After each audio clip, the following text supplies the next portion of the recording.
Hello, hello.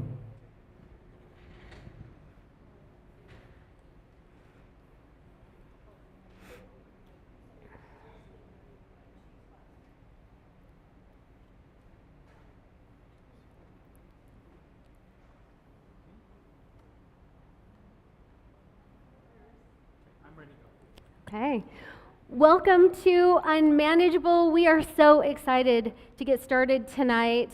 To begin our evening, we are thrilled to have music by Emily and be featuring her in this mini keynote concert. Please welcome Emily Stevenson.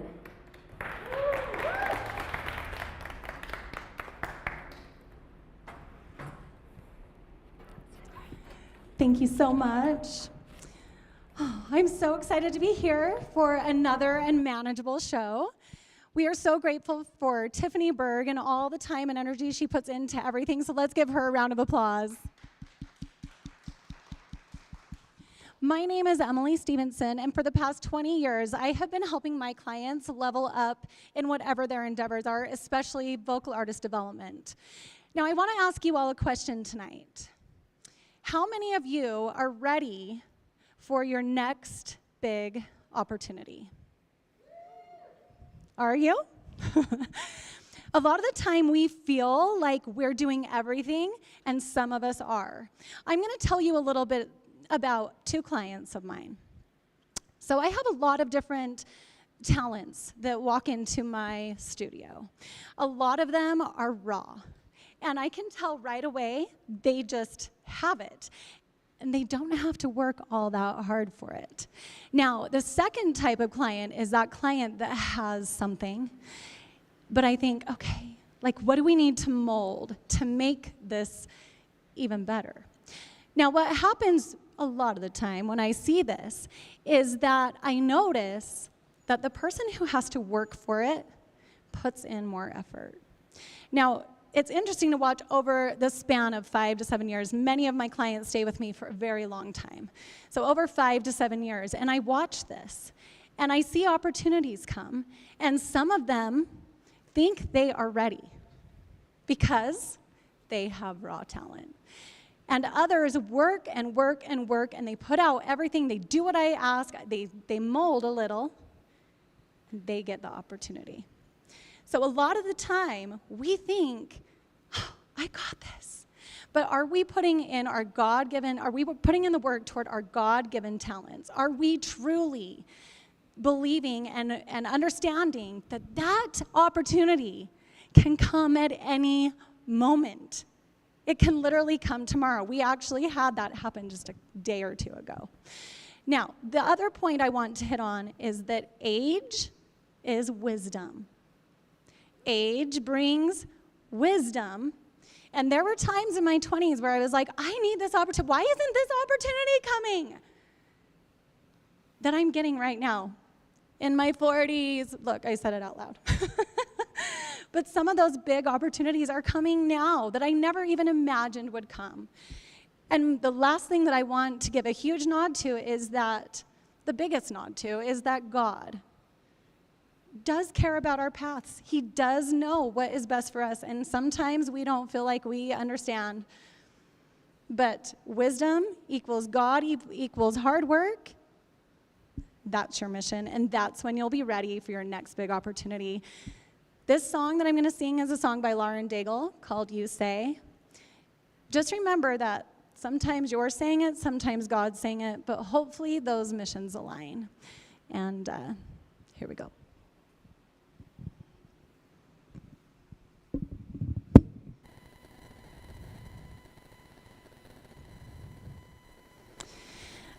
I keep fighting voices in my mind that say I'm not enough.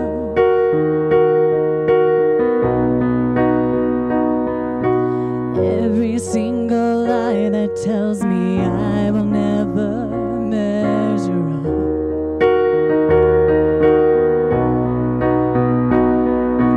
Am I more than just the sum of every high and every low? Remind me once again just who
You say I am held, and I am falling short. When I'm done being alone, oh, you say I am yours, and I believe, oh, I believe what you say of me. Oh, I believe, I believe.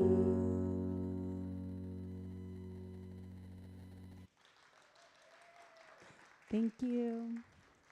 The beautiful Tiffany Bird.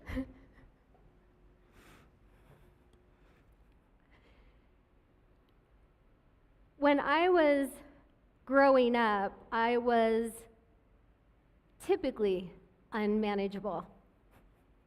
By third grade, my mother had gotten calls from the school often.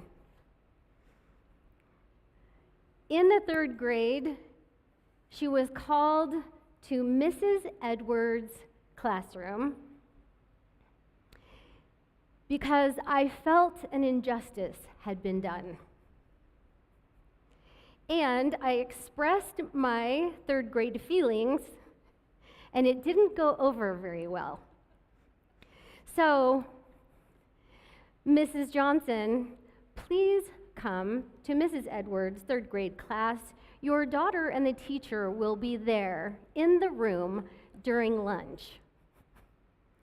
My mother comes into my classroom, sits down, and the teacher explains, Mrs. Johnson, your daughter called me a chauvinist.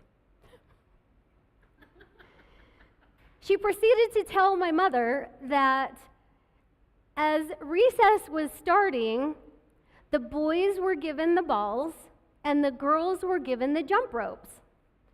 And Tiffany, the third grader, expressed that that was unfair, that on occasion the boys should get the jump ropes and the girls should get the balls. As the teacher disagreed, I immediately used the vocabulary I was taught at home about women's rights and equality and expressed, yes, indeed, she was a chauvinist. After hearing this story, my mother chuckled and she said, actually, I agree with my daughter. We moms and friends and sisters and aunties are teaching our young women the vocabulary of empowerment. Older generations may not have understood that vocabulary, and certainly there are places around the world today where that vocabulary is not allowed. So the show Unmanageable is to teach women to use their voice. That acronym, victory mindset, radical ownership, integrity, calling, and energy, these are the things that if we women will use and understand and embrace about our lives, we can show up as whole people, whether we're in a relationship with a man or not. We own our lives and our passions and our opportunities. So, welcome to Unmanageable. Years ago, 2004 to 2006, I hosted a faith-based women's talk show out of the Christian TV station in Salt Lake City. It was called Succeeding Gracefully. The second year of that show, I invited several women to come on regularly with me to co-host the show, where we would talk about marriage, family, career, health, and the political topics of the day. Again, that was 2004 to 2006. A lot has changed since then. But one thing hasn't changed: my friendship with one of my co-hosts, Sherry Green. So I am super excited to have her on the Unmanageable stage as well to talk about the changes in her life since that show and the things that she has done in her journey to empower her life. Please welcome to the stage, Sherry Green. Woo!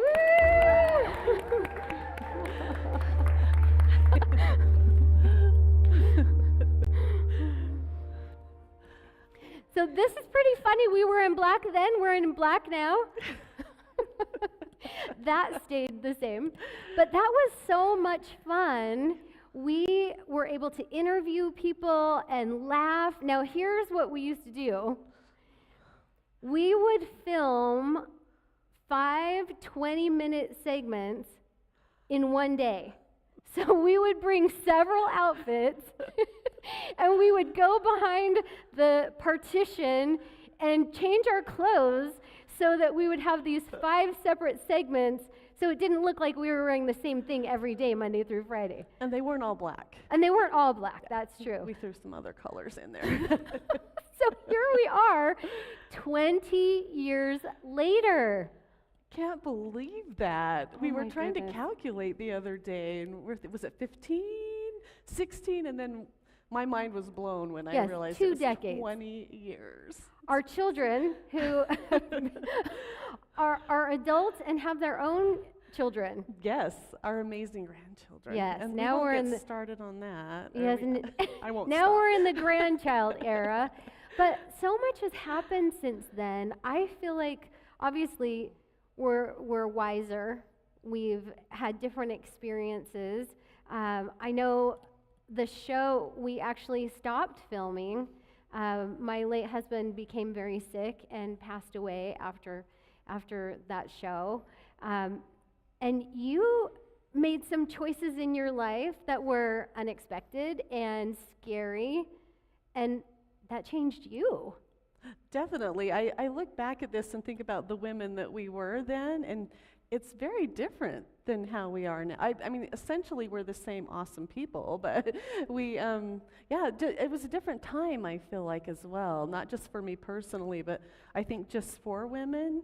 I feel like there wasn't always, since then, there's been a lot of gathering of women and supporting of women.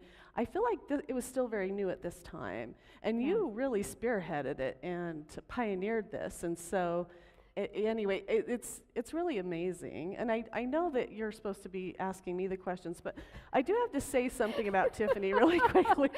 Now I'm on the spot. Do you have a fan? I won't ask you the question. I have to say something, though. I mean, for me, as I was growing up, I did a little acting in plays. I was a cheerleader in high school. My first choice of a major in college was broadcast journalism. But then somewhere along the way, I decided I was better in the background. Felt safer there. Being in the foreground is so scary. But ever since I have met you and we've done things together, you're always putting me out in the open and saying, look at Sherry, isn't she great? and I feel like that's what you would do with every person watching here. I think you would totally put them in the chair and say, look at Jessica, isn't she beautiful? And you just have such a gift for that, and I feel like it started back then.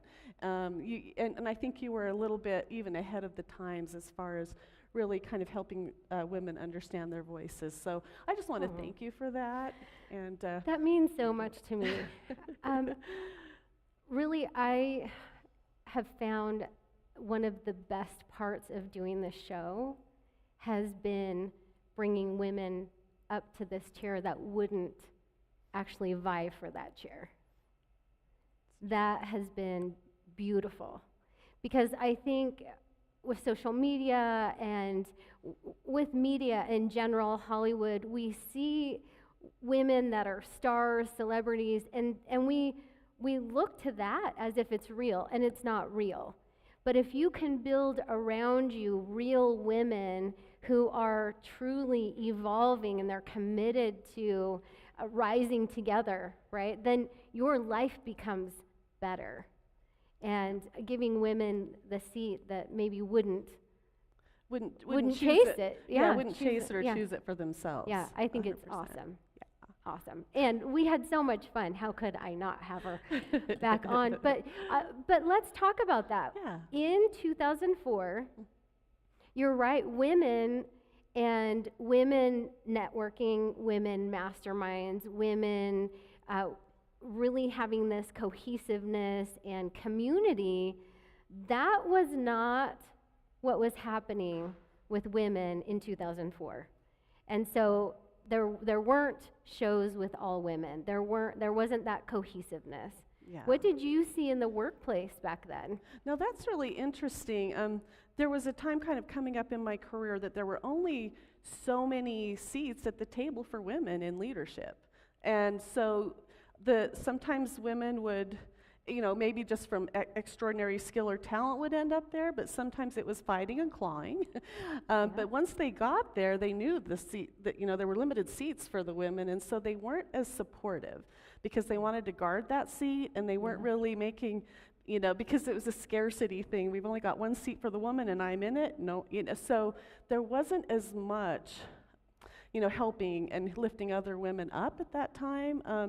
And so, to see that evolve like it has now is actually amazing. And I think I remember, kind of noticing that, like, oh, the women in leadership are actually not as supportive as the men are right now for me, And so I vowed really that I wasn't going to be that way. And there's been a lot of things that I've been involved in, especially women in technology. I'm a CTO right now, and didn't ever really expect to be, honestly.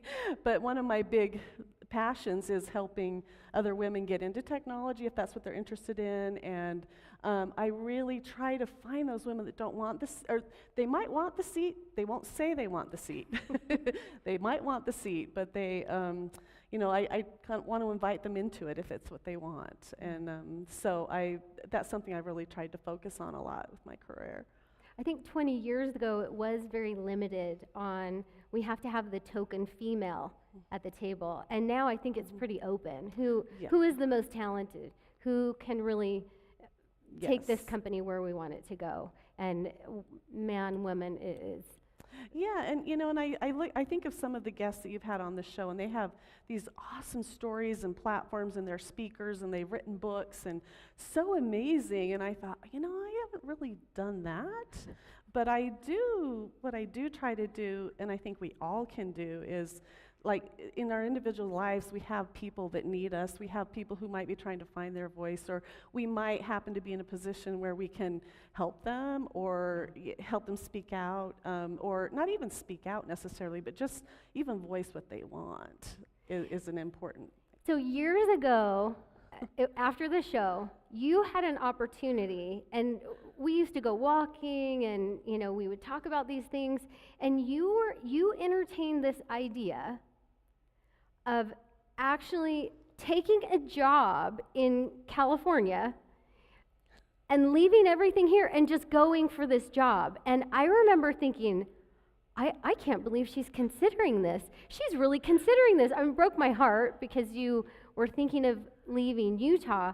But as I watched you weigh out that decision and actually get lit up inside about the possibilities of doing something that was so out of the box for you. I've watched you completely change as a person from that one decision.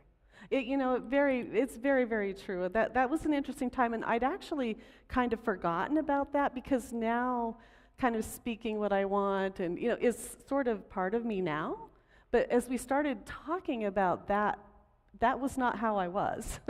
In fact, I remember wanting that for myself and for my career, and I was excited about it. And it happened that both my husband and I had worked for the same company, and we'd both been laid off at the same time, and I immediately got this other offer to go work for Fox in California. And I remember even then I kind of cloaked that I wanted that with, the family needs it, we both got laid off, we need the money, all of these things, because when I talked about it with other people, it was about that.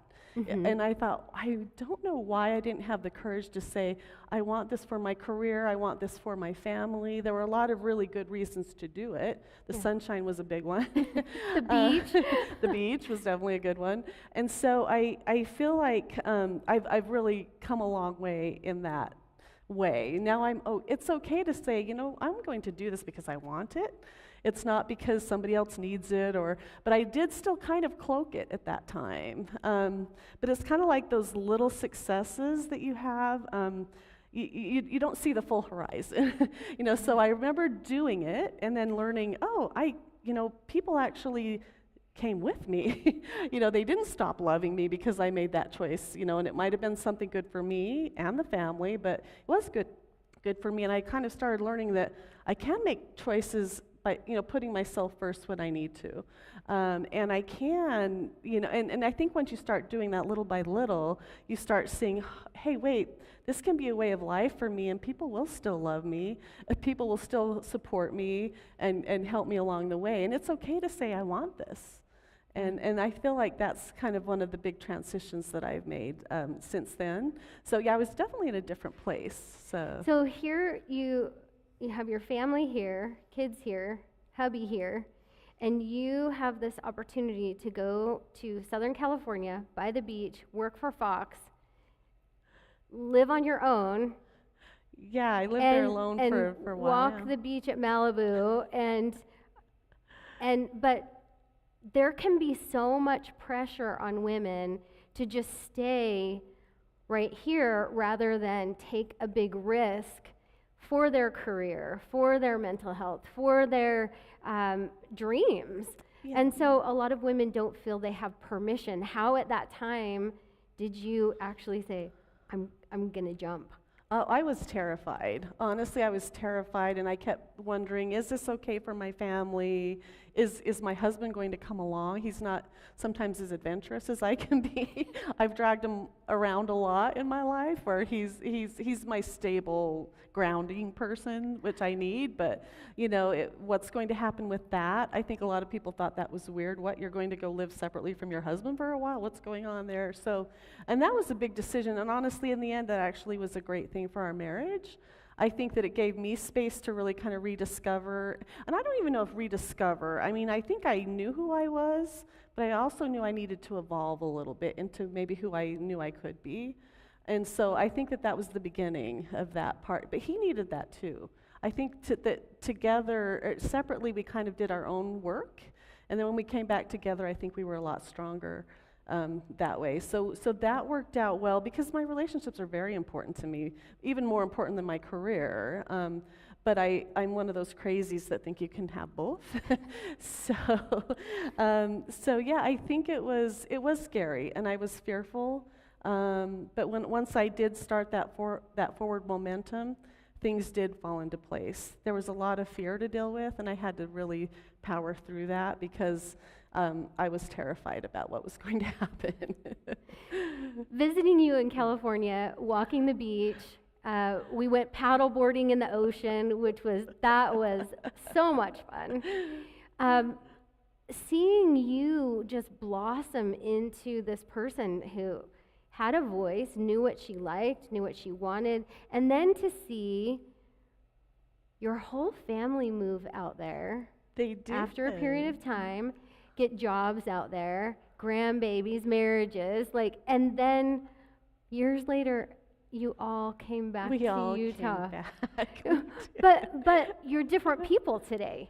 Not just your kids, but your husband and your marriage, and you chose to take this journey and risk a lot. And what a beautiful thing that you actually came back to yourself. That's actually a really good point. We did bring all that with me. And the more I really think about it, though, I don't know if the place was really the catalyst. I think that me being in that place by myself gave me the permission to start on that kind of evolution. But when I think about it now, because we've all brought it back and we're all happy here, we're all, we brought a lot back with us. I haven't really changed the way that, the things that I've learned, but I really kind of learned that it's really about just giving yourself that permission. I don't know if you really have to move away to get it. I think the place doesn't always matter. It might be good to separate yourself a little bit, to have that alone time. For me, that was the first time I ever had my own bedroom. Wow, your own bedroom for the first time. Yes. And how old were you? 40-something. So what was that like? I mean, really, what was that like? I have friends that even in their marriages, they've been married a decade more, have said, I want my own bedroom. I know we're married, but the kids are gone. I want my own bedroom. And that's the first time they've ever had their own bedroom. So what was that like for you? It was interesting because I could have the whole closet to myself. I grew up in a big family, and so, never had my own room, went straight from there to college roommates. I had to, I was putting myself through college, and so I kind of had to have, roommates in order to afford to live. Yes. So, and then I went on to, then getting married, and so it was nice to kind of set my own thing up and get a flowery bedspread, one that my husband wouldn't worry about. So, I kind of just leaned into that and just picked out the things that I liked, and so it was great. It was very quiet, and I remember for a while not knowing what to do with that quiet. So I did a lot of praying at that time too, because I was nervous about what was going to happen with my family. My son was still in high school, and I was thinking, if he does come here, what's that going to do to him? And how, and feeling a lot of guilt about, am I going to destroy his life?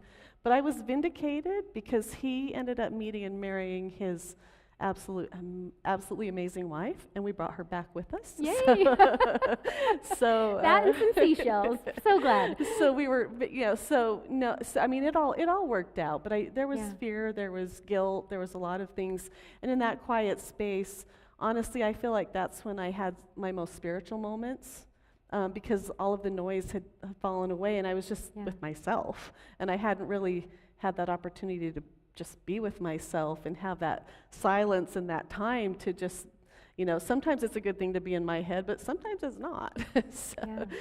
So anyway, it was very, very different to just have that, again, that alone time. I wasn't used to it. I was always used to being in the pile of kids and people and crowds, and so I think having those times and the long commutes, I don't know if you all know about the California commutes, but in my car. But no, it just was a lot of time to reflect, a lot of time. Again, I worked a lot on my spirituality at that time as well, and ended up having some of my most spiritual experiences, I think, in those times when I was just alone in the apartment and thinking and meditating, praying, all of that kind of thing. And I felt I got a lot of inspiration there and comfort too. There are times, there are seasons in our lives where we're pouring into other people. And you took the opportunity to pour into yourself. Yes. And come back around. And I think it's such a beautiful thing, because when we take that time and we evolve, we invest, we kind of sift through who we actually are. Connor talks a lot about that. We get really grounded, and we're able to steady other people because we're steady. Yes, and that's what I feel like now, and I feel like you've always been that way, even though I know personally you've had some hardships. You're the one that I call, oh no, I'm having that moment. Well, you've had a lot of hardships, but yet you still find that strength to prop other people up. And that's always been an inspiration to me too, because I do feel like you do have times where you need to reach out and ask for help, and there is no shame in that. I had to do that a lot. I got lost. I had to stop and ask people for directions. We didn't really have GPS when I moved to California, and I was trying to figure out how to drive with people honking at me, and it was horrible. And so there was a lot of anyway. So even in those times, thinking, okay, it's okay to stop and ask somebody for help right now.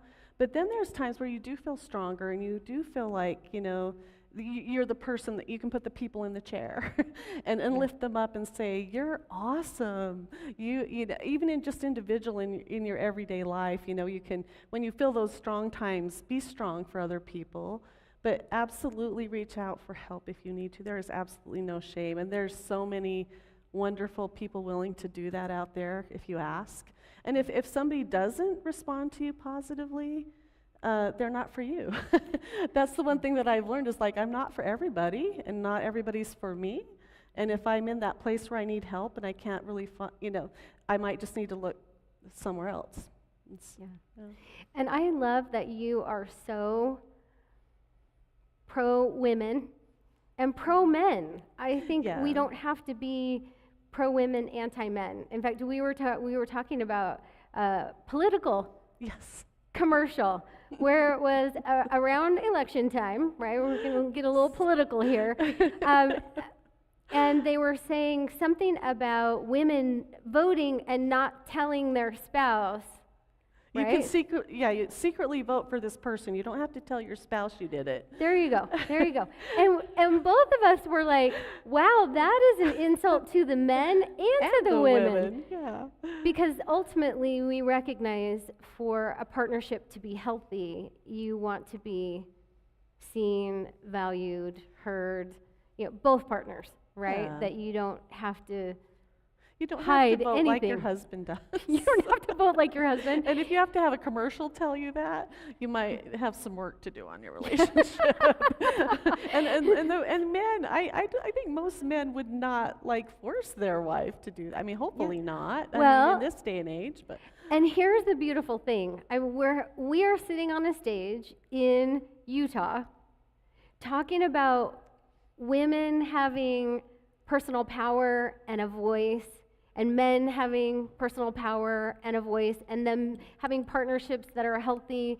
And so often I think of our sisters watching in the Philippines right now, watching in South Africa, watching in places in the world where this is so foreign.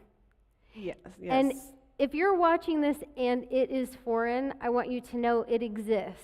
And it doesn't just exist in Hollywood. It exists real women looking for wholeness and finding relationships that are whole. Yes. It definitely. exists. It Yeah. does. Yes. And it's worth investing in. And watching you invest in yourself that way and missing you so dearly, but also hearing in our conversations that you were growing into just this beautiful, strong woman by each experience you were having. And I'm so glad you're back in Utah. I'm glad to be back too. It's a beautiful state. So what would you tell that woman who has an opportunity to grow, but she's afraid? You know, that really is interesting. I think it comes with, like anything that scares you, is you have to do it and fight through the embarrassment. Let yourself feel if you feel a little embarrassed, you just have to feel it. You have to move through that. But I think you'll find that you won't be. And I think that the response to you will probably be very different. Now, I think there are people in your life that sometimes don't want you to change, and they might react a little bit negatively. That's okay. You can still love them. You just have to kind of keep doing it. Again, you kind of see that horizon. You know, the farther you go, there is a horizon out there, and you have to practice it. You have to practice, you know, maybe putting yourself out there, or practice being on a show with your friend. Practice in black. yes, taking those little risks and recognizing who you become as you take those risks. It's worth it. And the people worth bringing along with you will come. Oh, I love that. They will definitely come with you. Yep. Well, thank you so much for being on yet another show. My So, pleasure. and maybe in How much 20 fun. years we'll be on another stage. We might have to have a ramp right there. That was awesome. So again, thank you for your example, and I'm just so grateful for you. Oh, thank you so much. It's a pleasure. Thank you. Okay, woo, woo, woo! And we can't get too close because apparently it's like a hot flash. Yeah, Hot so flash thank will you. happen. Yes, it will. Hot girl, hot flash. So, woo, woo, woo. We are taking a minute. We are bringing up another guest. How did that feel? Yeah, taking big risks, going to foreign lands, it feels like, and how many have taken those risks where you're like, there's no coming back, right? Can't come back the same. And yet, what a great thing to not come back the same, to come back whole. So, was that a risk watching her do that as a young person?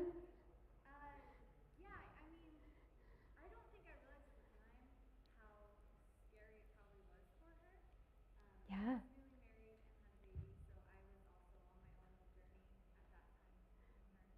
Thank you. So you were watching your mom make this big change and not realizing how big it was.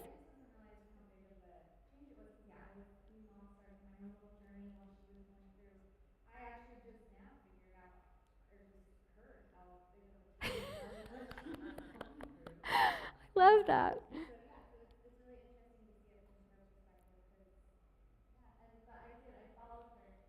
I was the first, my husband and my baby, we went to California with her and shared that tiny little 2-bedroom apartment. And she loved it, by the way. She loved it. So, yeah, she had this opportunity, and then it just expanded, and your whole family ended up out there, and then you all came back to Utah, but as very different people, right? Yeah.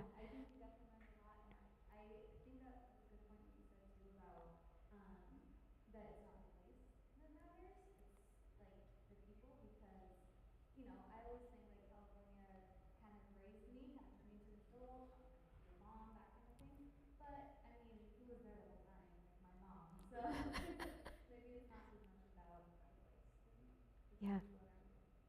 Yeah, having good people in your life. So good. Yay. So glad you're here.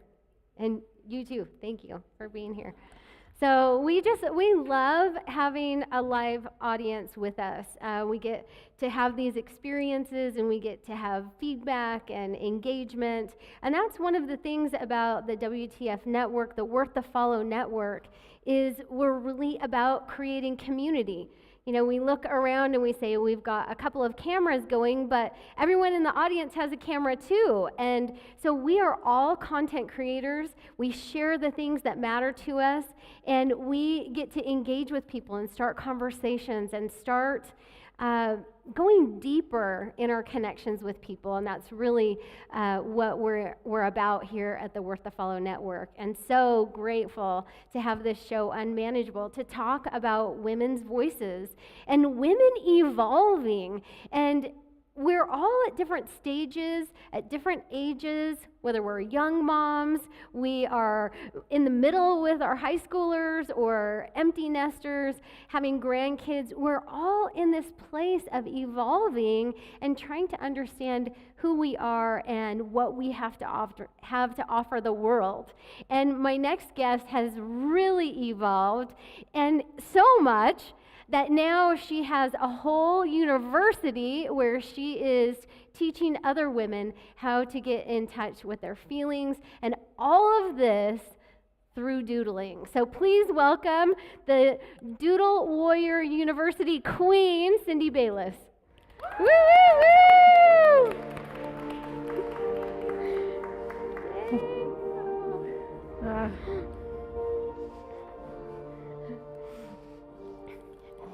I'm so glad you're here. I know you traveled quite a ways to be here. 5 hours. 5 hours. So thank you. It is so lovely to know you and to watch our conversations from some of our first visits about wanting to share a message to where you are today. Do you sometimes just wake up and say, I can't believe I get to do this? Yeah, it's really been a life-changing experience for me. I'm just a completely different person, and I have more confidence than I ever did before. Yeah, so it was only a few years ago that you and I were talking, and you really wanted to inspire women to have joy in their lives, especially after 50, Yeah. right? And so what was that about that number, especially after 50, that was really you wanted to reach women, and that was a big part of who you wanted to reach? What was it about that mattered to you? Well, my life just fell apart right before I was turning 50. My marriage was falling apart. I was a mess. It was just, I didn't know what to do. I was a stay-at-home mom. I didn't even know what to do next to support my family. Wow. But as I worked through that and started figuring things out, and then the doodling, it just pushed me farther because I learned stuff about myself that I never learned, that I couldn't have learned without it. I don't know if that makes sense. You like doodles, yeah.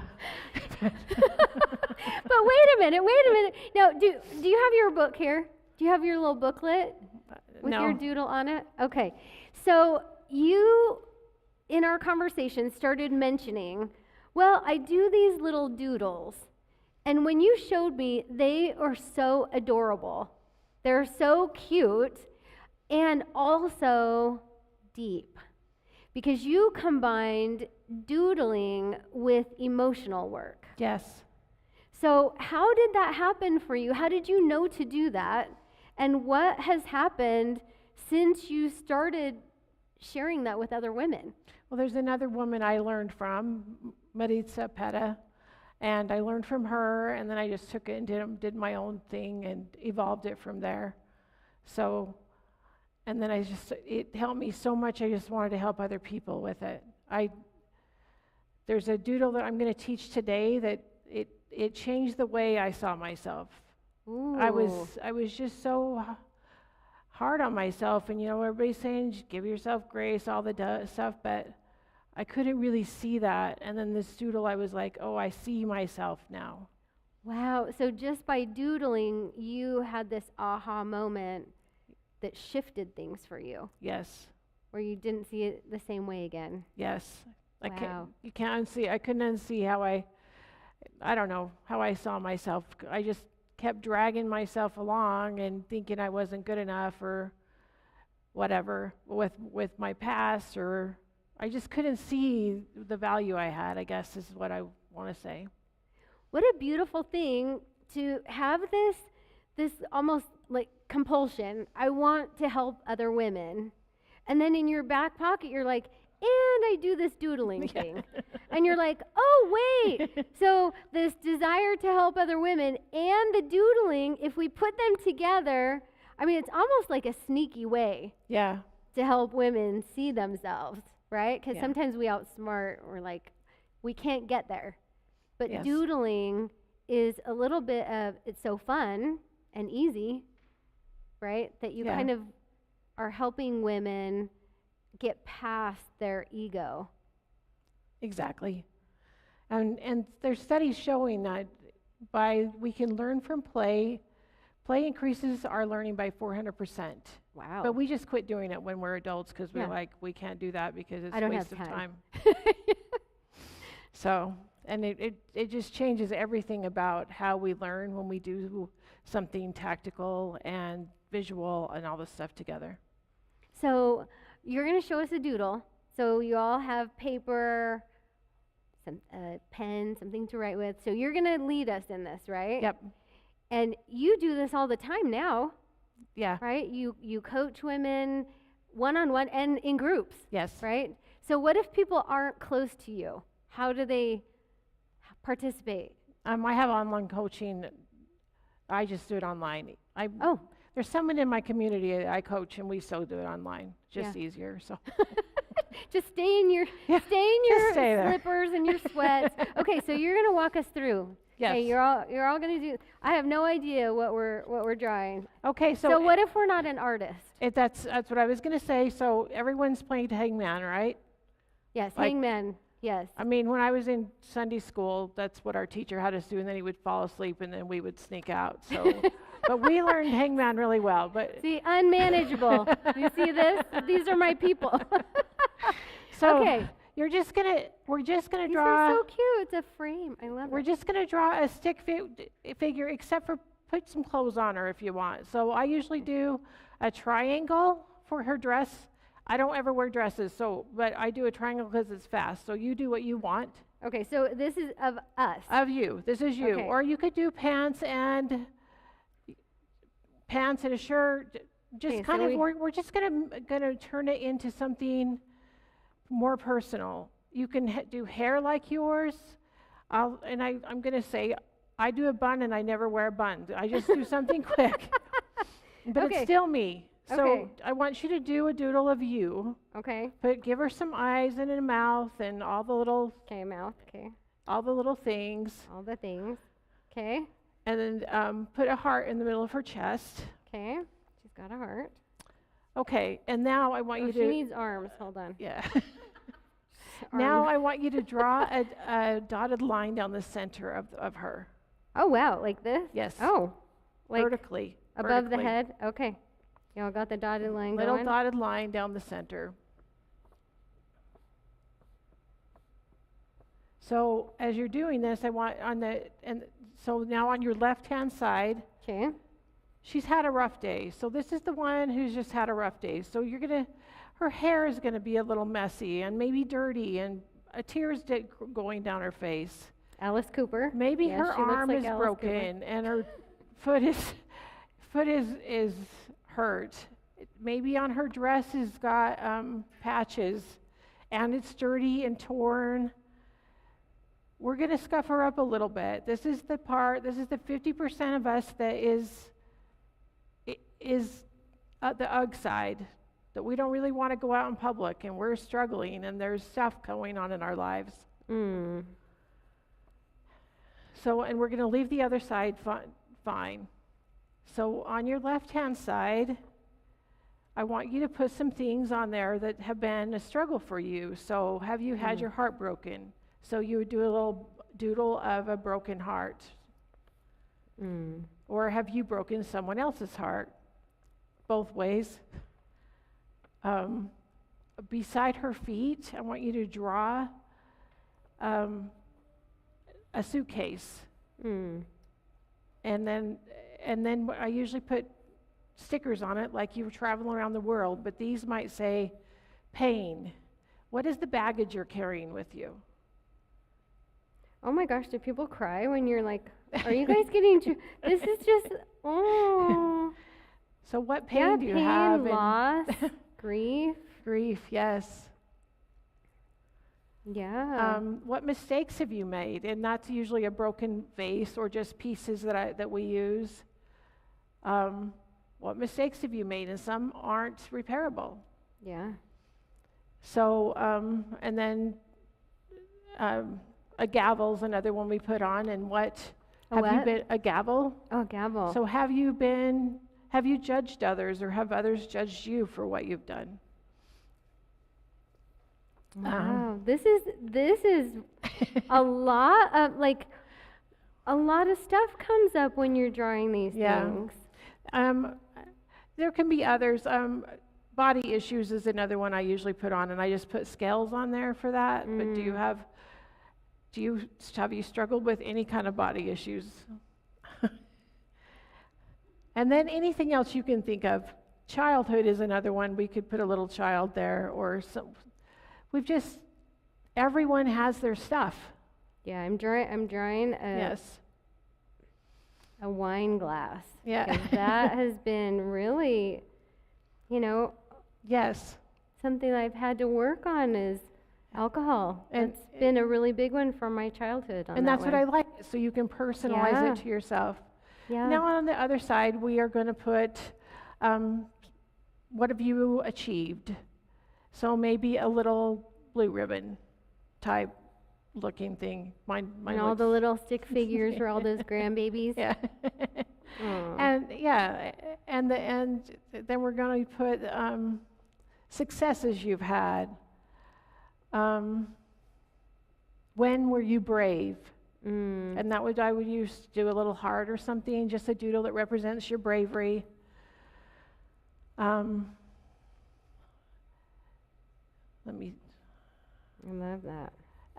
kindness. I usually put a little butterfly for kindness, and that is, it was, when have you been kind to others or others been kind to you? And on this one, I just wanted to list them all, but I could never list everybody that has been kind to me.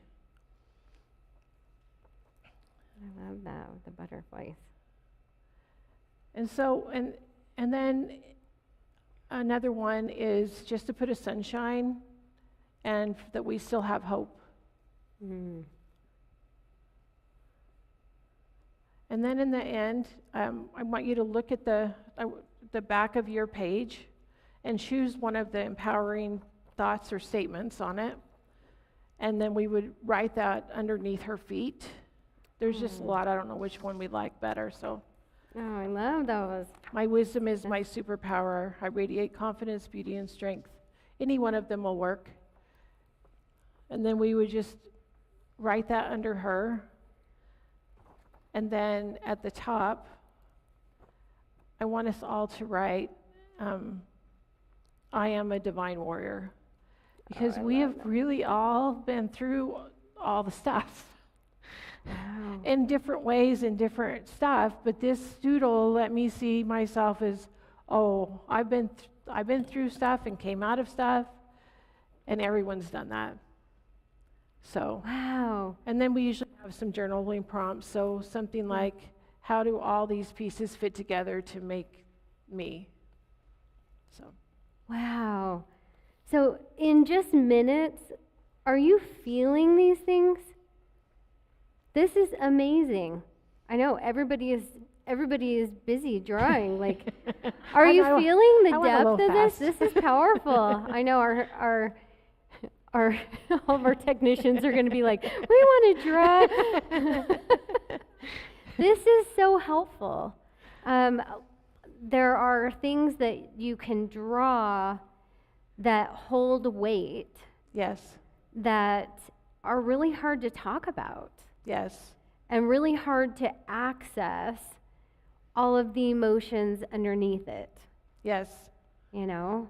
But it's like a rock. When you pick up a rock and you look underneath it and you're just experiencing that. Each one of these things is profound, the negative and the positive. yeah, Like- and to know that you might be still having some of those, but I've overcome those. I'm stronger because of that. Yeah, and it gives you a sensitivity. Yes, If you've been betrayed, if you've had loss, if you've had addiction, if you've had to go back and see things that you've broken and can't be fixed, Yes. you know, wisdom, right? So when you're doing these sessions with people, with women and men, I'm assuming, but do people share? I can only imagine that this allows people the beginning of finally talking about things that have happened. sometimes they do and sometimes they don't. Sometimes that's just all they want to do, and that's really okay. And sometimes they want to share the story, and that's okay too. Sometimes we're still not ready, but doing the doodling gets them ready to move forward and past that. You know what I like? I don't have to be an artist No. to get clearly, you don't have to be an artist, but you can discover a lot about yourself very quickly. Yes. I mean, therapy can take you years. Yes. So this is just immediate self-discovery. Yes. And I can see myself differently immediately. Yeah. Because you get in your head and I'm not good enough, or I made this mistake, but you're like, oh, I see her. Yeah. Wow. So I'm going to ask our audience, any discoveries as you're doing this? Wow, more negative than positive. Wow. It was easier to access that? Well, and I would say that's probably typical. We don't spend a lot of time we spend a lot of time going over our negatives Yeah. in our head, right? Not a lot on the positives, right? Anything else? What are you seeing about yourselves?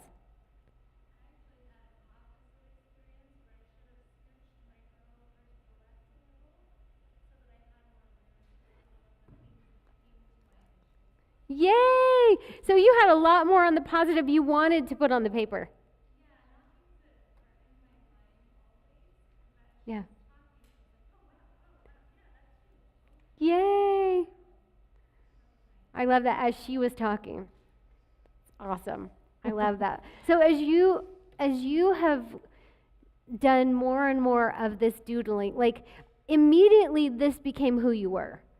Like you had talked about, I want to work with women, I want to share something with them, and then it just coupled up with the doodling so fast. It was just Yeah. like, this is my calling, right? Yeah. So when we first started talking, it wasn't there. What happened? How did you know that was your calling? Because it made such a difference for me. I mean, really simply, that's it. If it can make a difference for me, it can make a difference for a lot of other women. I mean, I had already done a lot of work, but this is what pushed me into, I can see myself and I can start taking gianter steps. I like that, gianter steps. We need gianter steps in our lives. I am so impressed because not only,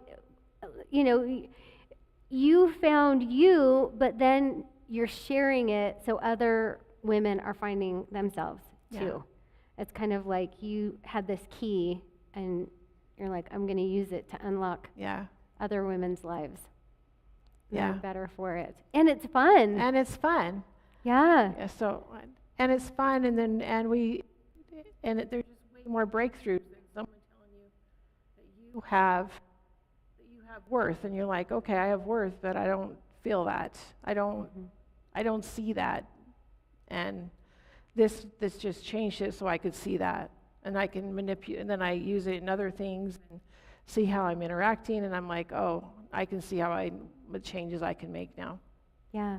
Well, and it's so helpful to see this on paper and recognize I get to choose how I show up in life.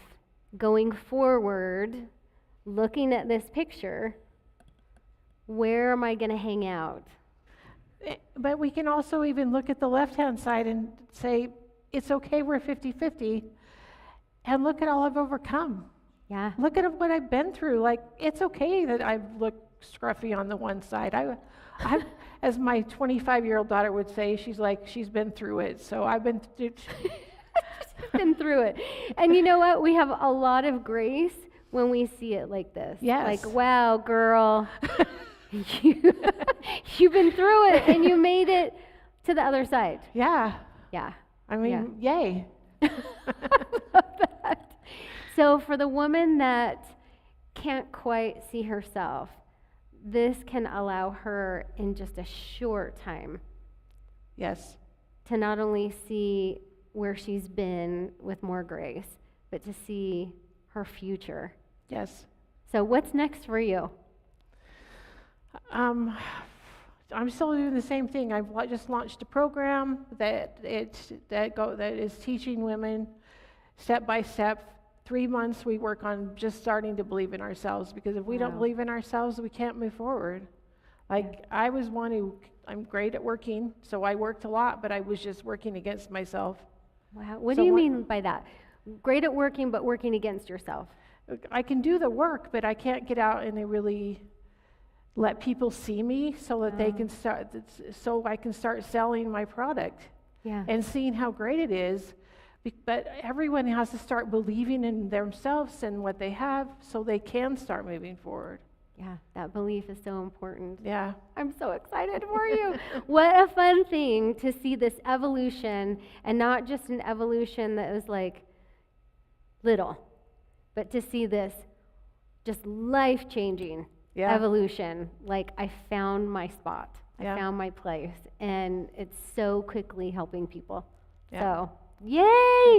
Thank you for being here. Thank you. What a fun treat. We're all going to, in our intermission, we're all going to have to compare our notes.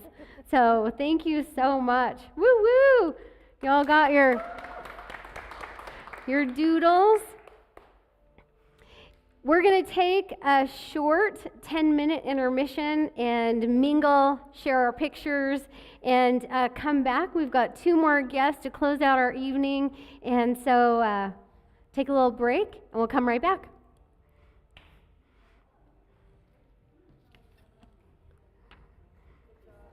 Woo, woo, woo!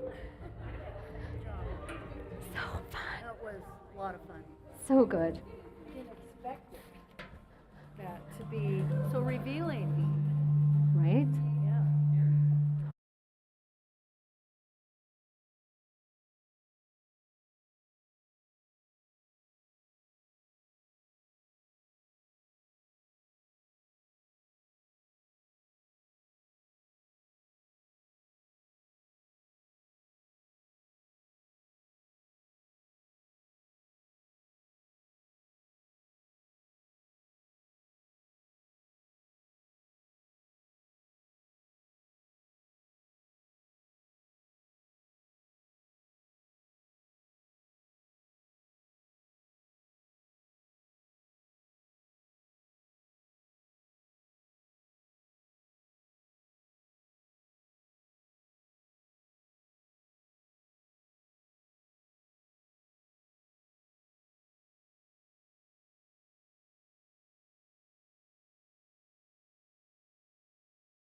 Okay, the last song again.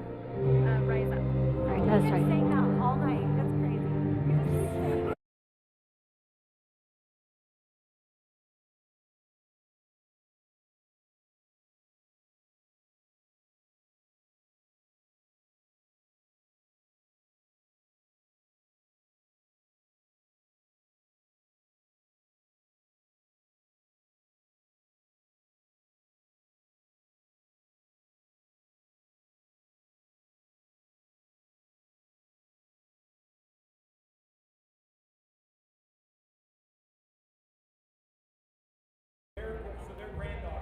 So cool.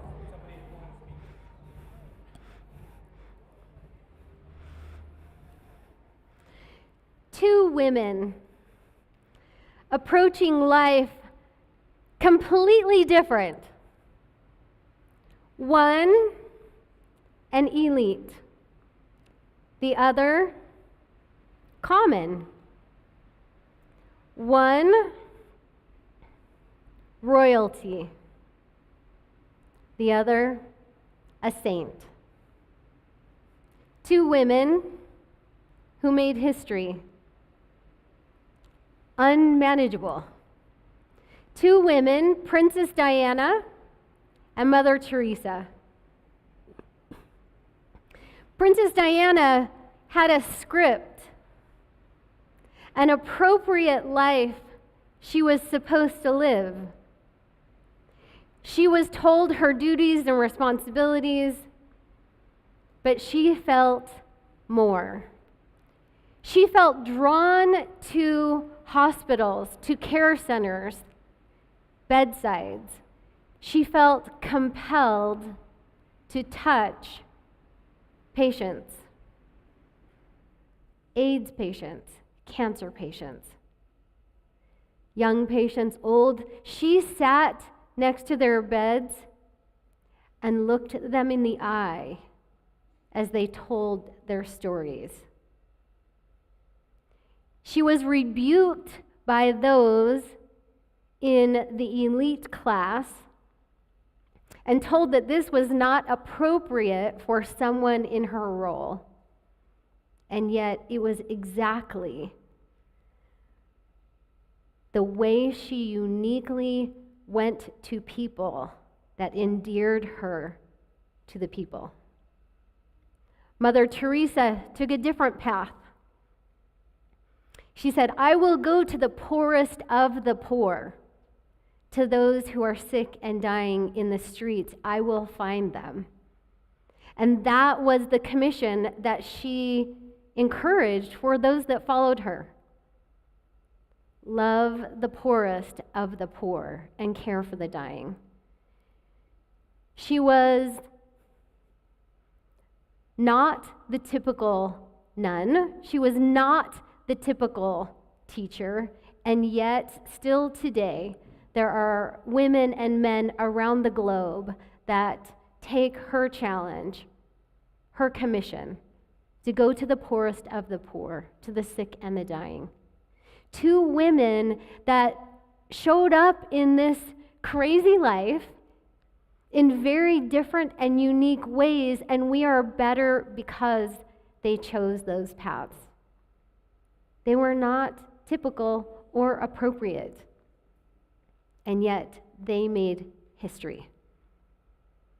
On this show, we talk about women's voices. We talk about how to show up in our voice, victory mindset, radical ownership, integrity, our calling, and our energy. How can we bring our full selves to this world in a way that is so uniquely ours? It doesn't have to look like any other woman. It has to look like us. Tonight we're going to be talking about role models. We'll talk about humor. We're going to be talking about how do you take your life to the next level if you're scared.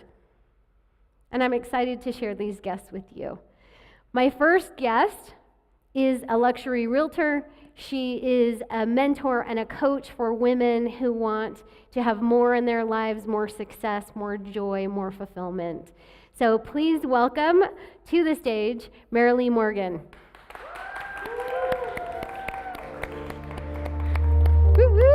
I love your red shoes. Thank you, I love that.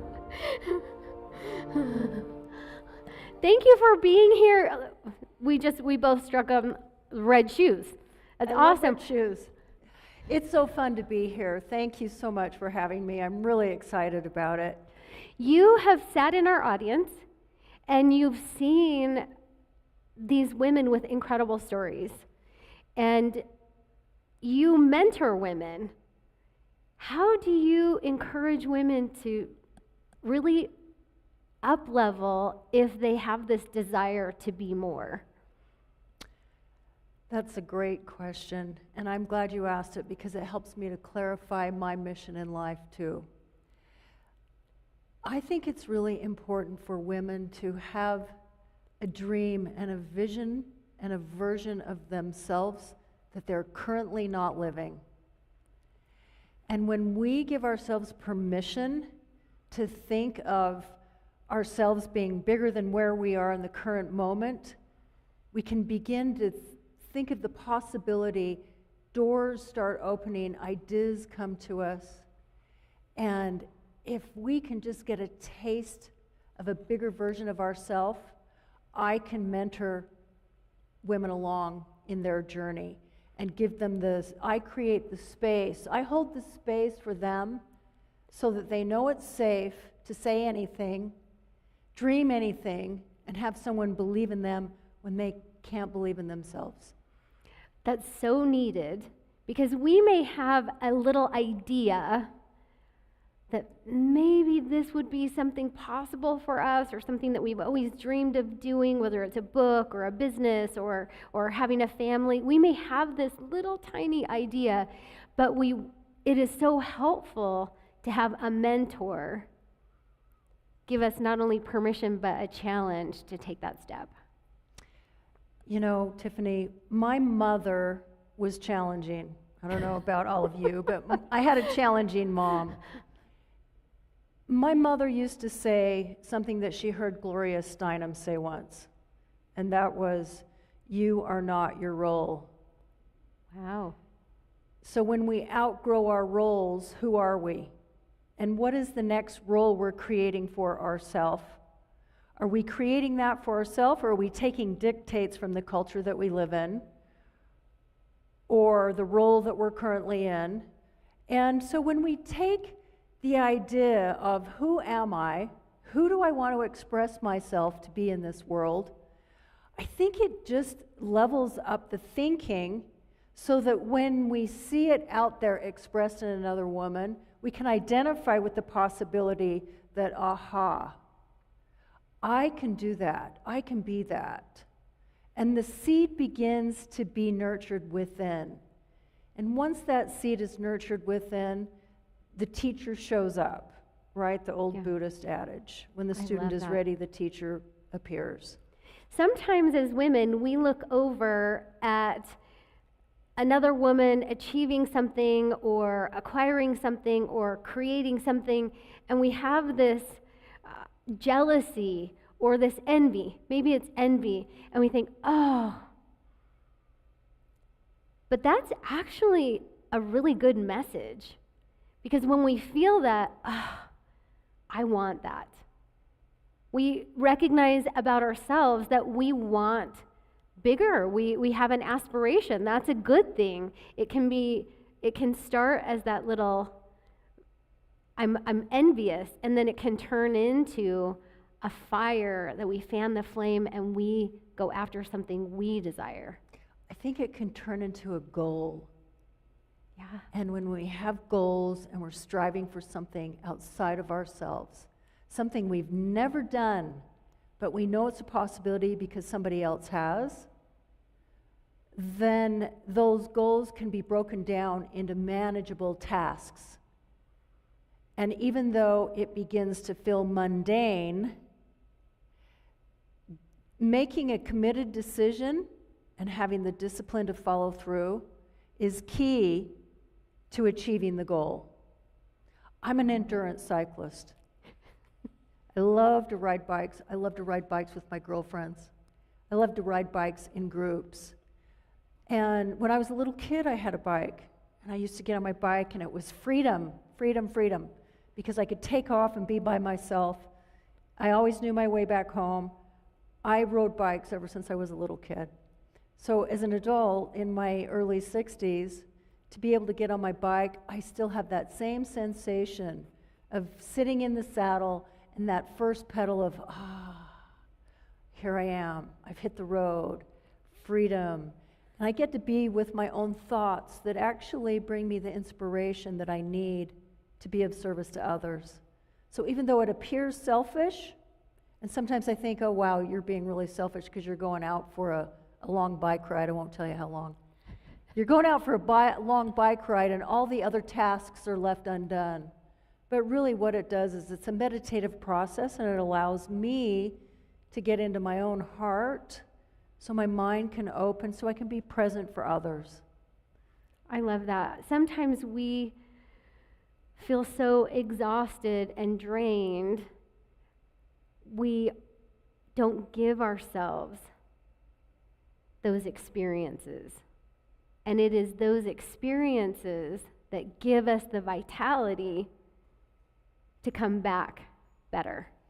I think that we have to experience being completely exhausted and left empty without someone outside of us filling us up to know what we're capable of. And that's where the wisdom evolves, is in those moments where you feel so alone and you don't know where to go, you don't know who to turn to.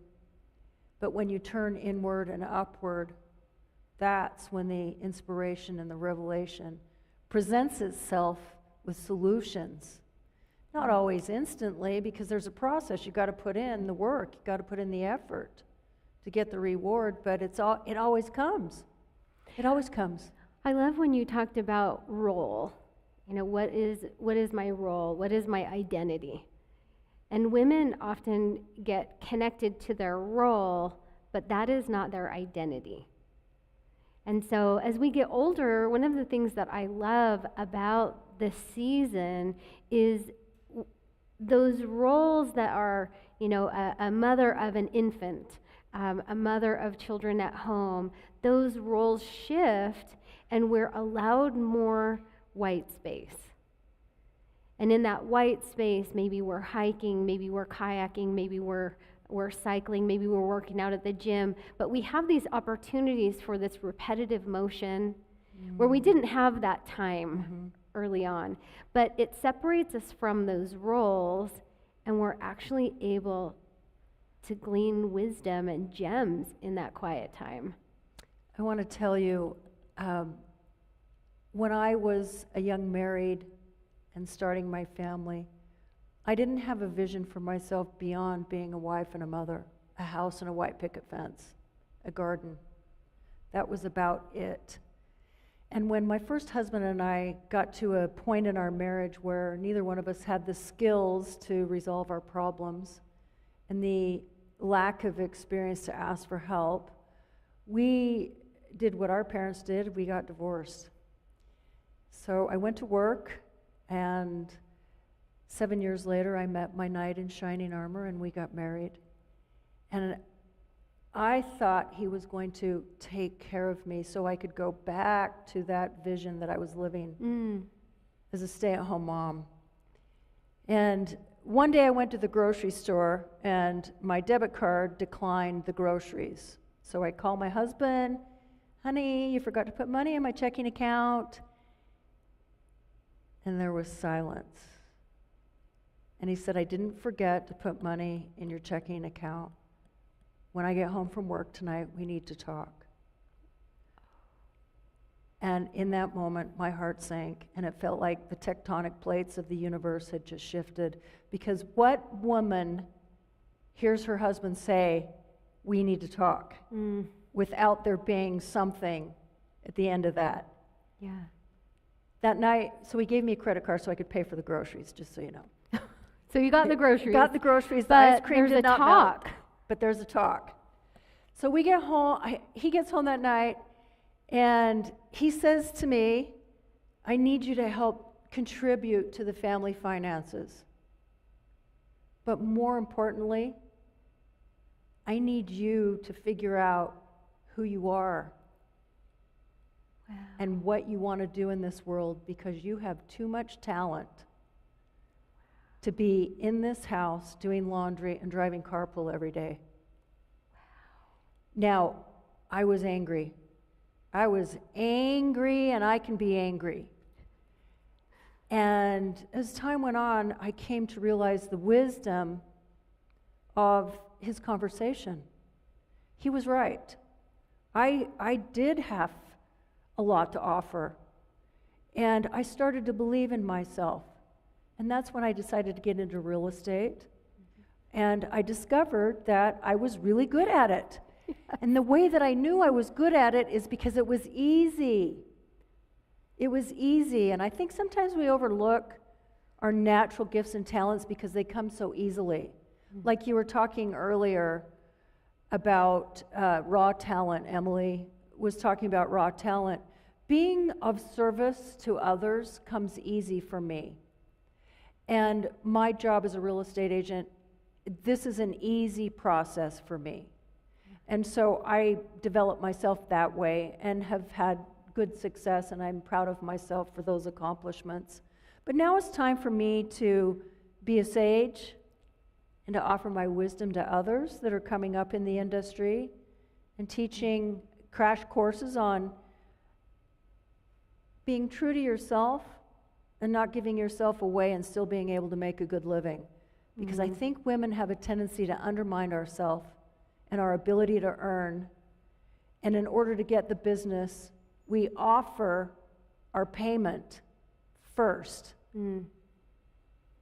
And I don't enjoy that myself particularly, because I believe in the service that I provide. But that is a confidence and an experience that I've acquired, and I want to share that with other women, that you can maintain appropriate boundaries and ask for what you deserve in your pay and hold that line and still be gracious and provide an incredible high level of service without giving it away. I love that. It's almost as if in this partnership, your husband was saying, I see your value, don't undermine yourself, and bring your whole self to this relationship. Yes. And that gave you permission to find yourself. It was this challenge to find yourself, and now you are challenging other women to find themselves. Yes. It's beautiful. And that was a really nice way you framed that, because it wasn't an instantaneous understanding. It took time to evolve into my role of being me authentically, because I had such black and white thinking. It was either I am this or I am that, but I'm not both. And now I've come to understand that I can be this and that and have it all in my own way. How have role models impacted you? How have you used role models, women that you might see, examples in history, or how have role models impacted and guided you to be where you are today? Sometimes there's a little girl inside of me that is about 5, and when she shows up, I know that I need to find someone that's been through something really similar. When I feel inexperienced or lacking wisdom or not certain of myself, I look in my community and I am bound to find a woman that can show me the way. And they're all around. And I think we just need to look for them, because women have such open hearts and open minds, and I think we want to see each other succeed. We want to lift each other. But if we don't ask for help, no one's going to know that you might need it. And so learning to ask for help is a really big, in my world, it was a very big life lesson, is being able to say, I need help. I need someone to come to my rescue and show me the way, throw me a bone, give me something so that I have hope to carry on. Yeah, and I've learned as I've gotten older that my job as the person that needs help is also to articulate specifically what is the help that I need. You know, my kids walking around the kitchen as they were little, Mom, where's that thingy? Where's that thingy that we cook the thingy? And I realize sometimes when I've needed help, I sound like that. But when I go to another professional woman or another spiritual woman and I say, this is where I'm lacking, this is where I need specific help, and I'm really clear on the help that I need, I am amazed at how intently, and they're just with this intention, like, I can help you this way. And it comes very quickly, and I'm able to feel supported very quickly the better I ask. I like that you said you've got different communities and different women in different communities for different things. And I think that's really important to understand, that all of our needs cannot be met in one place. We have to have a variety of communities to support all of our needs, because we're so multidimensional. And so I love it that you have a spiritual community. You've got a physical fitness community. You've got a business community. All of these things are so valuable and so important, and they overlap. They overlap. But being clear on asking and then knowing where to go to get the help is critical. And as women, we try to figure it out on our own. We try really hard to not need other people, because we think we're the ones that have to carry the burdens and do it all on our own.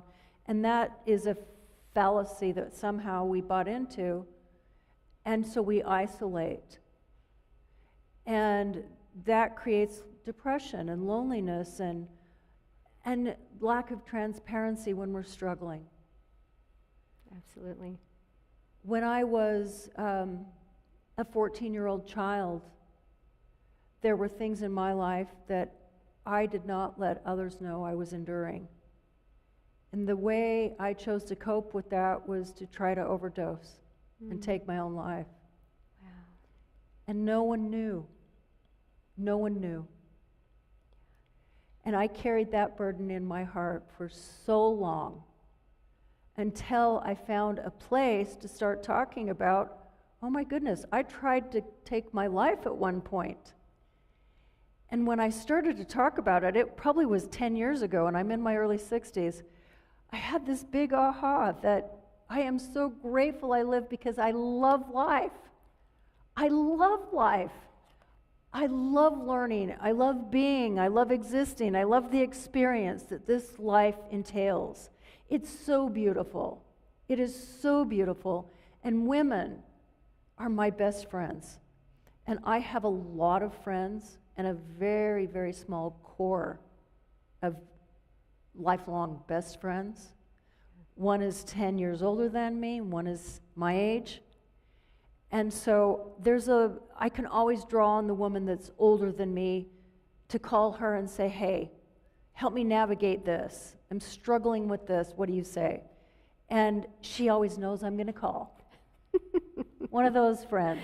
Oh, it's so refreshing to hear the wisdom that comes after so many experiences and understanding yourself so well.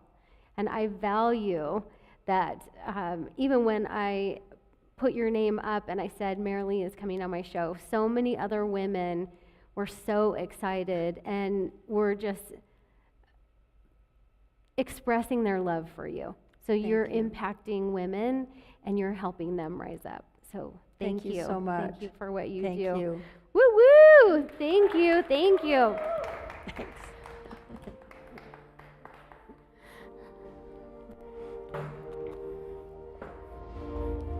That really does tend to be our theme. Is rising up. So good. I love talking about these communities of women, and there really are fitness communities. Maybe it's a Pilates class or a yoga class. There can be a grief community, support rooms, AA rooms.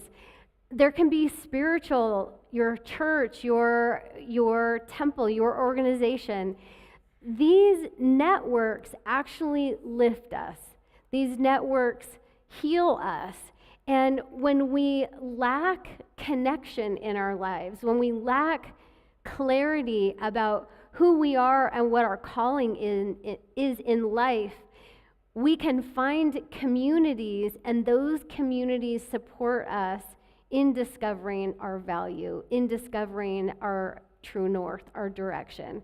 So if you are watching this, you may be saying to yourself, I don't have a community. This is your opportunity. Where can you connect with like-minded women? Where can you connect with women that are ahead in the path where you want to go? What's the next step you can take to get around those ladies, and what are the specific things that you need from them? So years ago, in a coaching program where I was connecting with amazing leaders, I met our next guest and was so impacted by not only her leadership, but her laughter. So I wanted to bring her on tonight to talk about all of those things, recognizing that we as women, we are often managing a career, managing families, managing our own health, and how do we do that with grit and grace and a whole lot of laughter? So please welcome Ashley Clark. Woo, woo, woo! Yay! Woo, woo, woo! So good. I know, we so need like good. dancing music. Yes, we do. Oh. I really, like, I'm loving your hair, and I'm thinking, like, if people could see this side of you, they would see you that can see. that coolness. There's some cool. There's also cool on this side. Oh, No, it's still cool, there. Cool all over. So you are like one of the most impressive, organized people. Now I say organized, and what I mean by that is none of us have it all together. But when I've worked with you, what I have seen is you have the ability to look at big projects and to break those down into doable steps and make it fun. Yeah. So where did you come up with this grand skill? This grand skill. I was thinking about it. I was thinking about women and like opportunities, right? And where did I come up with that? My siblings and I grew up in what I would call an equal opportunity household. Which meant that we all do the jobs of everything, which is great. One of my first jobs was mowing lawns. And so we had all of these amazing, hardworking opportunities to learn a lot of life skills, right? And so I found that I loved working and like, how do I dig in and do that? And just dug into working. And like, what I mean by that is I like get a thrill. And I think it's the funnest thing ever when you accomplish a project or do what you need to do. And I am also a super visual learner.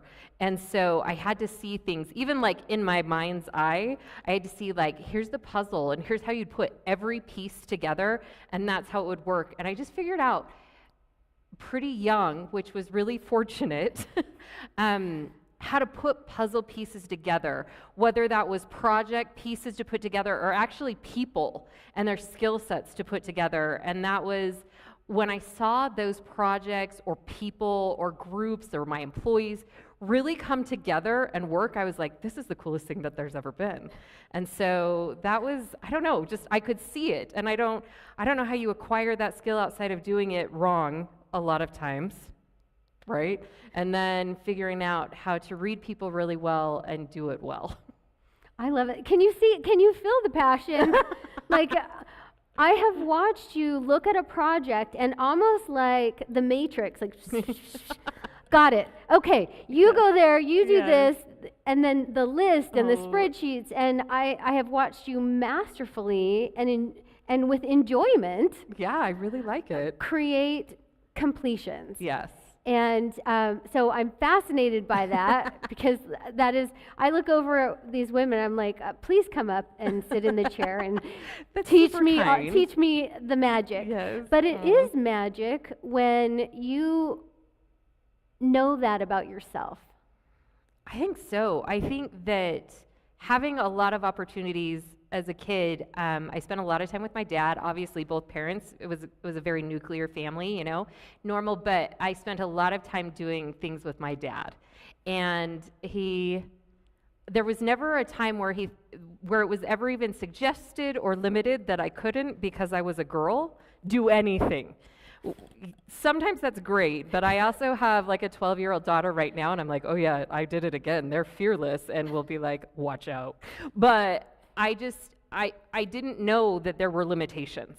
And I don't know, I mean, what a gift to give to your kids, right? Like, I didn't know that it was hard to rise to the top.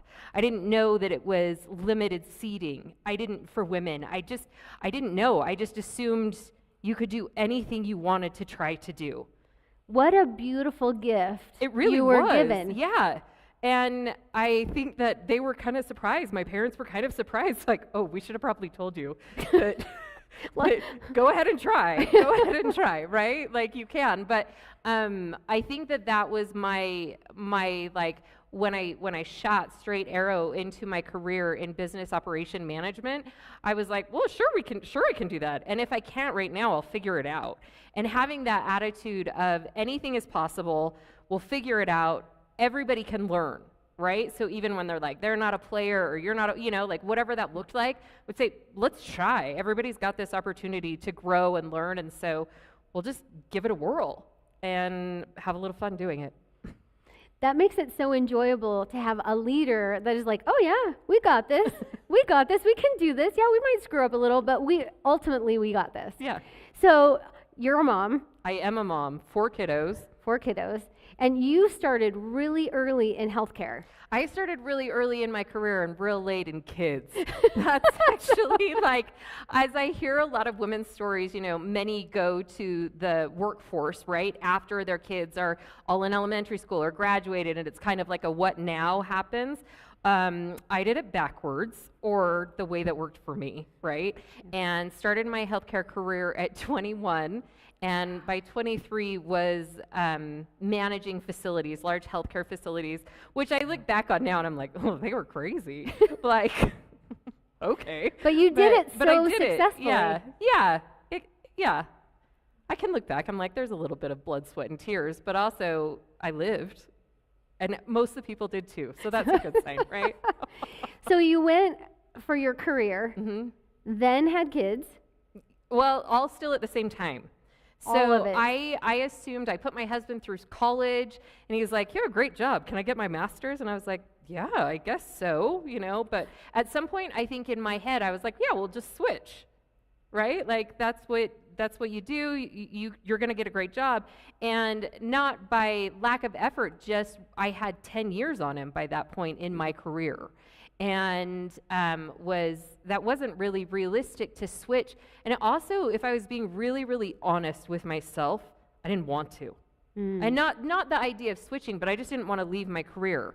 I definitely wanted children, and wanted them for a really long time, and they came a lot later. And so I had a lot of years of the opportunity to work and work in fields that I loved, and kind of just really, my career just kind of, went so many different directions, but what it always had was, how can I influence a large amount of employees or staff or patients to have something better, whatever that looked like, whatever better was, of how can we make this job the best job you've ever had? How can you leave this job like knowing that you are better than you ever, like you had been before, or how you started? So yeah, I did it a little bit backwards. I actually quit full-time in 2020, and for the first time in my life, with 4 kids in elementary school, and it was crazy. What was that like to go like full stop? When you Like, talk I mean, about, the world the did world too. did a full stop, so it was a little like, Yeah. I guess, But timely. you were like at home Yes, for the first time ever. with kids. Yeah, for the first time ever. I keep saying that because we're 5 years and I'm like, I'm still not very good at this part. But I had to do that really, I called it a re-identification process because I'm a nerd. And I was like, well, who are you? And like, what are the priorities? What are the projects? Where are we going? Like this pace. And I just found that like home management was so different than hundreds of employees or clients, and that pace was different. And you know what was the coolest part? It slowed so much. I'd never lived my life at a leisurely pace, my adult life. And things got quiet, they got lonely, they got a little scary. But what I found was this huge opportunity to be like, well, who are you if you're not defined by your career? Who are you if you're not making this amount of a salary, right? Who are you if everything's gone? And it seemed to me like everything was gone at the time. And that was really the hardest part. But what I chose to do, and I mean, we're 5 years later, so I can laugh about it now, like it was easy. But what I chose to do was sit in the stillness and get to know what Ashley looked like when things were quiet, when I didn't have to be rushing everywhere, where my calendar wasn't minute by minute, right? Like, who was that Ashley? And what I found is when I looked around, there were a lot of women like me, actually. And unfortunately, or fortunately, for me, it was this amazing opportunity to say, like, how am I happy in this? And where do I find joy? And if I can't trigger that inside of me, I don't know that any of my kids can, or my spouse can, or anything. And I just wanted to know, like, where does joy come from, right? And have I failed? Am I like at rock bottom? Like, who hits rock bottom in their 40s? Like, that was lame. But it was, you're like, oh, Ashley, right? But it was so disappointing in that moment, right? And What was the disappointment? When you're saying, and really you're saying rock bottom, disappointment, we all get to these places where we actually, I call it the threshing floor. Yeah. Because it's like, there's grinding. This is the threshing floor, and what is that for me? I think it was total grief and accepting total grief. Wow. In my life. Accepting that I no longer wore suits and wear stretchy pants, and now mostly only have them, so my life's pretty good. But like, what does this look like, and how do I take care of people 24/7 that I haven't necessarily? I felt like I was a good mom and I was there for my kids, but I hadn't been physically present 24/7 ever before. And how do I take care of myself without time constraints? And how do I love this person that I have just climbed and ran, right, in a career and loved it, to say that's just gone overnight? And while there are thousands of opportunities open, right, I wasn't ready for them. I wasn't ready. I had to go through that grief process to be even willing to look at myself and then look at other people. And it was really hard. But what came out on the other side is a woman who like found this space of acknowledging every woman, right? In every space that they're in, and loving without any judgment, like what they're doing. Because like me at that time, I thought, like, well, you can go 100 miles an hour and that's what works for me. And I thought I was fully accepting of the mom who stayed home with her kids, right? Like, I'm like, that's just our past. Great, that works for you. But I found actually until I did it that I probably had a lot of judgment, right? And I had a lot of like, well, if I can do 15 things, why can't you do 15 things, or whatever that looked like? And that was so hard when I had to be in that position then, right? Like you had to be there and be like, oh, that's me now. And what judgment did I have on the other person? And now I'm there. And what is the opportunity in this? And so looking at that and deciding, I want to be filled with joy. I want to be happy. What does happiness look like? And how do I redefine that for me? And spiritually, it was a great time of growth spiritually. And I love that we get to share that. I asked God, I'm like, are you just so disappointed? Because I'm so disappointed. Are you so disappointed in me? Right? I'm so disappointed. And that was the piece that was just aching in my soul, and really felt through some pretty amazing inspiration that I've always been who I was supposed to be. Mm. And I will carry that with me. I hope it's on my grave, right? Yeah. Because I think that we look at like, I'm always going to be like, I'm going this direction. And while goals and vision is the best thing to keep a driving force, if I'm not content here, I'm not going to be content there either. Yeah. And so I had to like just decide that the past Ashley was great and she was where she was supposed to be. And this Ashley's also great and is supposed to be where she's supposed to be. And if I could give women that opportunity to love where you're at, right? Love yourself all in this unperfect, messy moment, like joy's on the other side, and actually like peace. And I think I needed peace more than I needed just happy and joy. I needed peace to be like, I love her.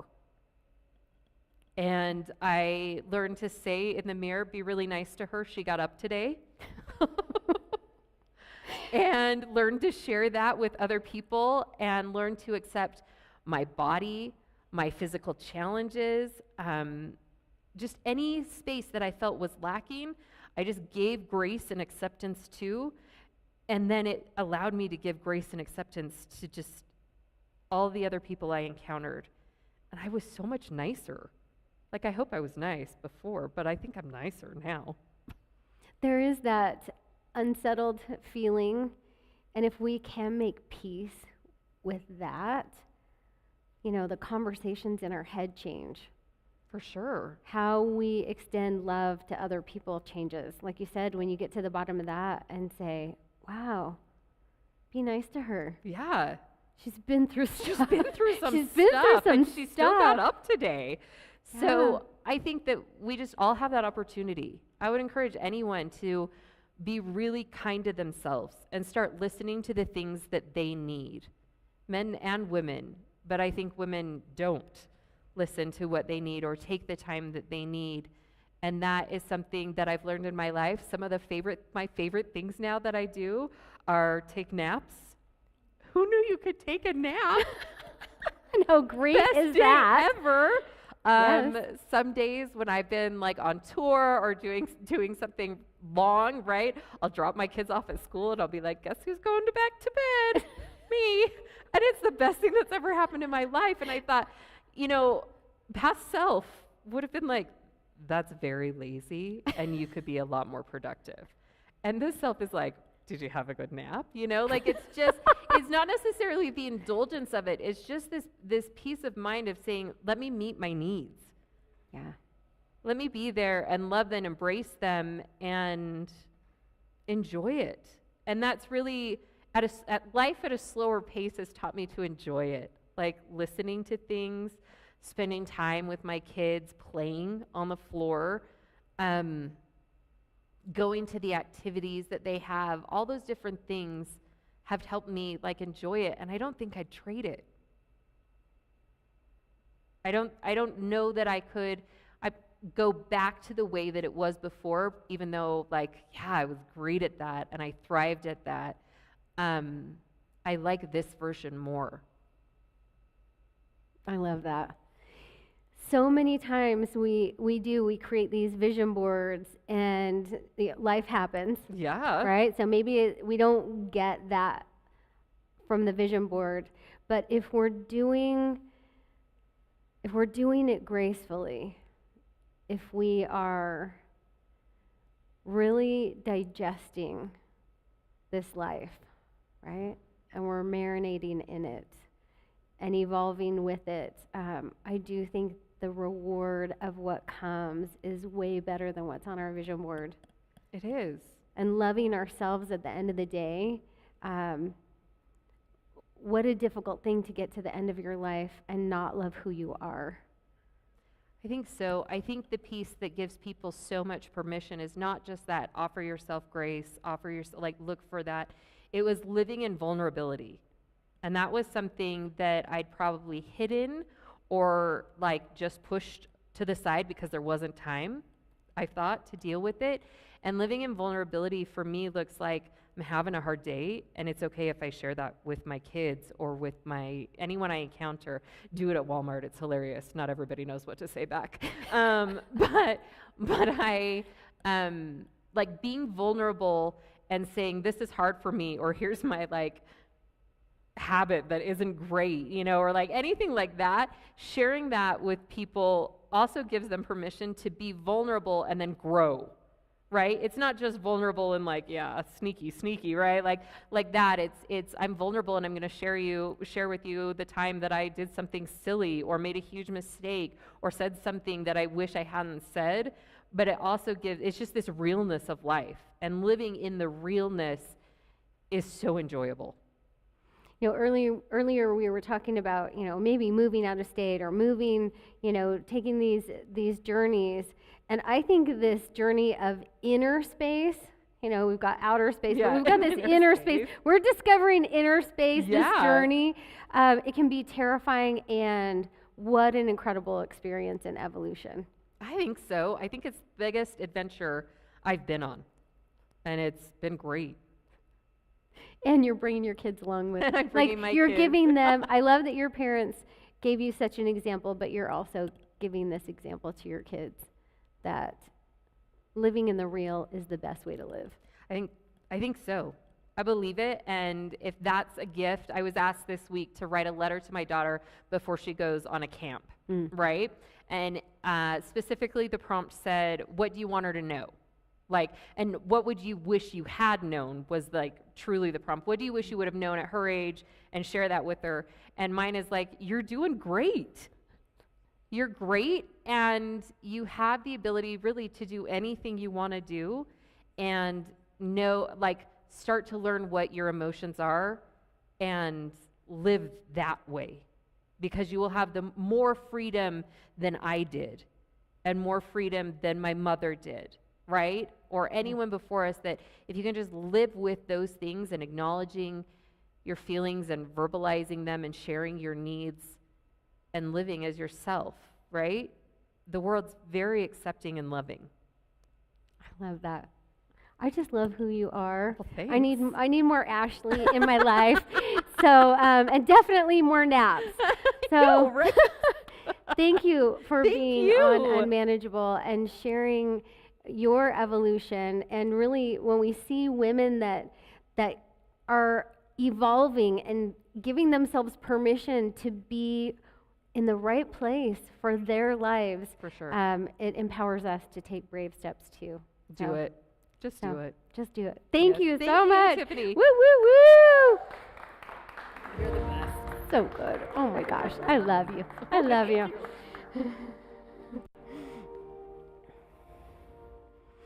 We have the opportunity to grow in relationships with strong women around us, no matter where we are. So as you're watching this, I hope you will just jot a little note to yourself that who is one strong woman around me that I can connect with, that I can ask questions of. Maybe she's where you want to be, or maybe you see attributes in her that you want to assimilate in your life. I know years and years ago when my late husband was going through cancer and I was having a really hard time knowing how to show up, I would think about Laura Bush, and I would say, President Bush's wife, Laura Bush, she carries herself with this elegance and this grace, and I want to be more like that. And so as people would talk to me and we would be, raising kids and we would be having these difficulties and financial losses, and I would just be channeling Laura Bush, right? And not that she's perfect, but what I saw in her was an element of something that I wanted for myself. And even though she wasn't someone that was in my community or in my area, I was able to look over. And so every time I see a picture of her, I just think, you and me, girl, we're like this. Because I've studied you, I've watched how amazing you are in difficult times. So put those women in your life, either virtually have a picture or get to know them personally so that they can help you rise up. We have so many opportunities and we have generations coming behind us that need us to be strong women because they will be even stronger. So let's give the time over to Emily Stevenson. She will be reminding us to rise up. Woo woo!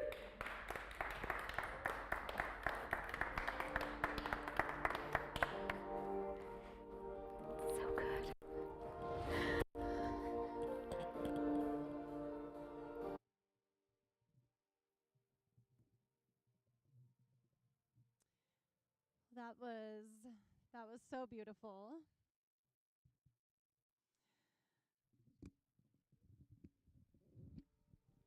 One moment. I'm gonna wait for it.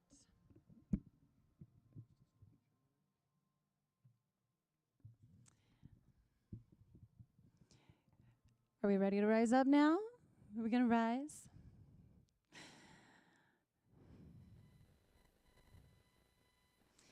All right, well, this song is called Rise Up. Tiffany's been saying that all night.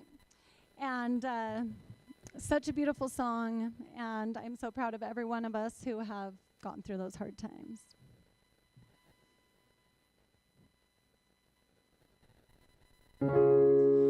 Broken down and tired, living life on a merry-go-round. You can't find the fighter, but I see it in you, so we gon' walk it out and move mountains. So we gon' walk it out and move mountains. And I'll rise up, I'll rise like the day, I'll rise up, I'll rise unafraid, I'll rise up, and I'll do it 1,000 times again. And I'll rise up, high like the waves, I'll rise up, in spite of the ache, I'll rise up, and I'll do it 1,000 times again. For you, for you, for you, for you. When the silence isn't quiet and it feels like it's getting hard to breathe, and I know you feel like dying, but I promise you I'll take the world to its feet and move mountains, bring it to its feet and move mountains. And I'll rise up, rise like the day, I'll rise up, rise unafraid, I'll rise up, and I'll do it 1,000 times again.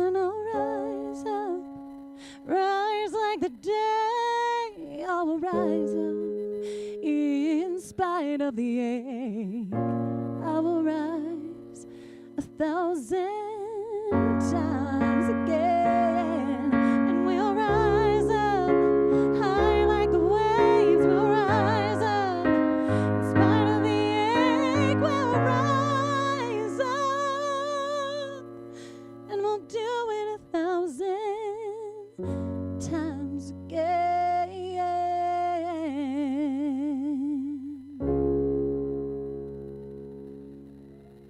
That's what we're gonna do. Thank you so much.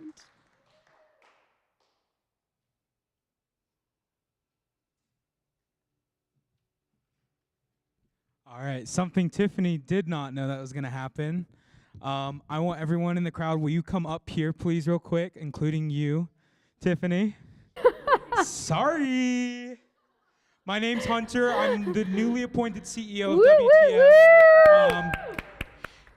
Tiffany's actually turning 29 on Friday, and we want to make sure that we make her feel special in our space. She has made us feel uplifted and special, and oh my gosh. we love her so much. So we're going to sing one more song, okay? We're going to sing Happy Birthday. Oh, woo woo. Okay, and they'll be watching out in the Philippines, wherever the crap they are. They're going to be watching. Yay. I want you to be singing as well at home, okay? Córtalo. Okay. Oh, awesome. You ready? Oh my gosh. Here we go. Happy birthday to you. Oh, this is the best. Happy birthday to you. Happy birthday, dear Tiffany. Happy birthday to you. Oh my gosh. Thank you so much. Oh my gosh. Thank you so much. Oh my gosh. Oh my gosh.